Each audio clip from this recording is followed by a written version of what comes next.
नमस्ते। भारत के भूगोल और उसकी संस्कृति में एक अलग ही जादू है ना? तो चलिए, हमारे इस खास एक्सप्लेनर में भारत के सबसे महत्वपूर्ण सांस्कृतिक और आध्यात्मिक स्थलों के सफर पर चलते हैं। अगर इतिहास में आपकी दिलचस्पी है या फिर किसी प्रतियोगी परीक्षा की तैयारी चल रही है, तो यकीन मानिए, आज की ये चर्चा एकदम परफेक्ट और हाई यील्ड होने वाली है। तो आज हम क्या क्या कवर करने वाले हैं? शुरुआत करेंगे 12 ज्योतिर्लिंगों के दर्शन से, फिर चलेंगे पवित्र चारधाम की ओर। उसके बाद यूनेस्को विश्व धरोहर मंदिरों पर नजर डालेंगे, भारत के कुछ और प्रमुख मंदिरों को समझेंगे और आखिर में बात करेंगे प्रमुख मेलों और महोत्सवों की। चलिए, बिना देरी किए पहले हिस्से की तरफ बढ़ते हैं। 12 ज्योतिर्लिंग का दर्शन। यहां हम गुजरात से लेकर उत्तराखंड तक फैले भगवान शिव के सबसे पूजनीय स्थलों को ट्रैक करेंगे। भारत का भूगोल बहुत विशाल है, लेकिन इस पूरे विस्तार में ठीक 12 ऐसे पवित्र स्थल हैं जिन्हें ऐतिहासिक और आध्यात्मिक दोनों ही रूपों में सबसे शक्तिशाली माना गया है। अब सवाल आता है कि ज्योतिर्लिंग असल में है क्या? आसान शब्दों में कहें तो ये प्रकाश का एक पवित्र स्तंभ है। ये भगवान शिव के उस अनंत और निराकार रूप का प्रतीक है जो किसी भी भौतिक आकार या फिजिकल शेप से बिल्कुल परे है। और सच कहें तो यही वो विशुद्ध ऊर्जा है जो हर साल लाखों लोगों को अपनी ओर खींच लाती है। याद रखने के लिहाज से देखें तो इन 12 ज्योतिर्लिंगों को राज्यों के हिसाब से बांटना सबसे अच्छा रहता है। जैसे गुजरात में सोमनाथ, आंध्र प्रदेश में मल्लिकार्जुन और मध्य प्रदेश में महाकालेश्वर। इस तरह स्टेट वाइज लिस्ट बनाने से इन्हें याद करना चुटकियों का काम हो जाता है। मध्य प्रदेश की बात निकली है तो वहां के महाकालेश्वर मंदिर का जिक्र करना बहुत जरूरी है। उज्जैन में मौजूद यहां का शिवलिंग स्वयंभू यानी खुद प्रकट हुआ माना जाता है। और एक बहुत ही रेयर बात बताऊं, ये शिवलिंग दक्षिण मुखी है। माना जाता है कि इसी वजह से यहां से एक बेहद मजबूत और रक्षात्मक ऊर्जा निकलती है। और यहां की शक्तिशाली भस्म आरती के बारे में तो आपने सुना ही होगा। आखिर लोग इतनी कठिन यात्राएं क्यों करते हैं? ये कोट इसे बखूबी समझाता है कि ये सिर्फ पूजा के स्थल नहीं है, बल्कि ये वो जगहें हैं जहां लोग बार बार लौटते हैं। कभी गहरी आस्था के लिए, तो कभी बस मन की उस गहरी शांति के लिए जो आजकल आसानी से नहीं मिलती। चलिए, अब भारत के चारों कोनों की ओर चलते हैं, जो मिलकर एक बहुत ही शानदार ज्योग्राफिकल क्रॉस बनाते हैं। इसे ही हम कहते हैं पवित्र चारधाम।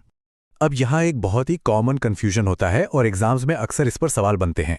हमें पैन इंडिया चारधाम और उत्तराखंड के छोटा चारधाम के बीच का फर्क बिल्कुल क्लियर रखना है। पूरे भारत वाले चारधाम में आते हैं पुरी, रामेश्वरम, द्वारका और बद्रीनाथ, जबकि छोटा चारधाम एक विंटर सर्किट है जो सिर्फ उत्तराखंड तक सीमित है, जिसमें यमुनोत्री, गंगोत्री, केदारनाथ और बद्रीनाथ शामिल है। इसे हमेशा याद रखिएगा। और इस पूरे कॉन्सेप्ट में एक और दिलचस्प लेयर है, टाइमलाइन की। हिंदू दर्शन में माना गया है कि हर एक धाम किसी विशिष्ट युग से जुड़ा है। ध्यान दीजिए, सत्य युग में बद्रीनाथ, त्रेता युग में रामेश्वरम, द्वापर युग में द्वारका और आज के इस कलयुग में पुरी। मतलब ये सिर्फ भूगोल का नहीं, बल्कि समय का भी एक पूरा नक्शा है। बद्रीनाथ का नाम कैसे पड़ा? इसके पीछे भी एक बहुत ही प्यारी सी कहानी है। इसका नाम बद्री यानी बेर के पेड़ से आया है। पुरानी कथाओं के अनुसार भगवान विष्णु जब कड़ी धूप में तपस्या कर रहे थे, तब देवी लक्ष्मी ने उन्हें धूप से बचाने के लिए खुद एक बेर के पेड़ का रूप ले लिया था और उन्हें छाया दी थी। है ना अद्भुत? खैर, अब शुद्ध आध्यात्मिकता से थोड़ा आगे बढ़ते हैं और बात करते हैं इंसान द्वारा बनाई गई कुछ बेजोड़ संरचनाओं की, यानी यूनेस्को विश्व धरोहर मंदिर। यहाँ हम उन इमारतों की बात कर रहे हैं जिन्होंने अपनी कला और हजारों सालों तक टिके रहने की क्षमता की वजह से ग्लोबल यूनेस्को स्टेटस हासिल किया है। इस लिस्ट में ओडिशा का कोणार्क सूर्य मंदिर, खजुराहो के मंदिर, हम्पी के स्मारक, चोल मंदिर, पट्टाडकल और एलोरा का कैलाश मंदिर शामिल हैं। कोणार्क के सूर्य मंदिर को ही ले लीजिए। 13वीं शताब्दी में बना यह मंदिर वास्तुकला का एक मास्टरपीस है।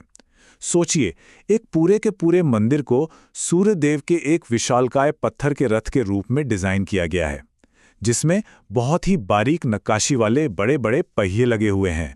और अगर महाराष्ट्र के एलोरा की गुफाओं में स्थित कैलाश मंदिर की बात करें, तो यह राष्ट्रकूट वास्तुकला का ऐसा चमत्कार है जो शायद दुनिया में कहीं और नहीं मिलेगा। क्यों? क्योंकि इसे एक ही विशाल पहाड़ को ऊपर से नीचे की तरफ काट काट कर बनाया गया है। मोनोलिथिक कंस्ट्रक्शन का ऐसा उदाहरण सच में अकल्पनीय है। हमारी इस चर्चा का अगला पड़ाव है भारत के कुछ और प्रमुख मंदिर। ये वो सेक्शन है जहां से जनरल नॉलेज और प्रतियोगी परीक्षाओं में सीधे सवाल पूछ लिए जाते हैं। इन खास जगहों से जुड़े कुछ फैक्ट्स एकदम रटे होने चाहिए, जैसे गोमतेश्वर में भगवान बाहुबली की सबसे ऊंची मोनोलिथिक मूर्ति है, या फिर अमृतसर का स्वर्ण मंदिर जिसे 1980 में सोने से मढ़ा गया था, और केरल का पद्मनाभ स्वामी मंदिर जो चेरा और द्रविड़ वास्तुकला का एक बहुत ही शानदार फ्यूजन है। दक्षिण भारत की तरफ देखें तो तमिलनाडु का मीनाक्षी मंदिर द्रविड़ वास्तुकला की एक जीती जागती मिसाल है। क्या आप जानते हैं कि इसमें 985 बेहद खूबसूरत नक्काशीदार खंभे हैं और इसका मुख्य प्रवेश द्वार, जिसे गोपुरम कहते हैं, वो 3 मंजिला ऊंचा है। इन खंभों पर देवी देवताओं के विवाह की जो कहानियां उकेरी गई हैं वो सचमुच देखने लायक हैं। चलिए अब इस सेशन की आखिरी लेकिन बहुत ही एनर्जेटिक हिस्से पर आते हैं, प्रमुख मेले और महोत्सव। एक अच्छी जनरल नॉलेज के लिए इन डायनामिक इवेंट्स को जानना बहुत जरूरी है। एग्जाम सेटर्स के कुछ फेवरेट टॉपिक होते हैं, जैसे क्षेत्रीय त्योहार। तमिलनाडु का सांडो को काबू करने वाला जल्लीकट्टू, कर्नाटक का कंबाला, नेपाल का पश्मीना महोत्सव, असम का माघ बिहू और वहां का बहुत ही महत्वपूर्ण अंबुबाची मेला। ये नाम तो एकदम याद कर ही लीजिए। अब एक ऐसे फैक्ट की बात करते हैं जो बहुत से स्टूडेंट्स को फंसा देता है, परशुराम कुंड मेला। नाम सुनकर लोग अक्सर इसे राजस्थान या उत्तर भारत से जोड़ देते हैं, लेकिन असल में ये अरुणाचल प्रदेश में होता है।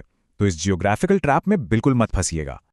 और अगर हम वापस अपनी राजधानी नई दिल्ली की ओर लौटें, तो वहां आयोजित होने वाला राष्ट्रीय विज्ञान ड्रामा महोत्सव एक बहुत ही यूनिक कंसेप्ट है। सोचिए, विज्ञान की समझ और परफॉर्मिंग आर्ट्स यानी नाटक को एक साथ जोड़ देना सच में एक बहुत ही मॉडर्न और शानदार पहल है। तो भारत के इस विशाल और पवित्र भूगोल का ये सफर यहाँ पूरा होता है, लेकिन जाते जाते एक विचार आपके लिए छोड़े जा रहा हूँ। इन सभी स्थानों को देखने के बाद इनमें से कौन सा प्राचीन स्थल आपको लगता है कि अपने भीतर सबसे बड़ा रहस्य छुपाए हुए है? सोचिएगा जरूर, क्योंकि इन जीवन स्मारकों में आज भी ना जाने कितने ही अनसुलझे राज महफूज हैं। इस एक्सप्लेनर में साथ जुड़ने के लिए बहुत बहुत शुक्रिया। अपनी इस सीखने की यात्रा को ऐसे ही जारी रखिए।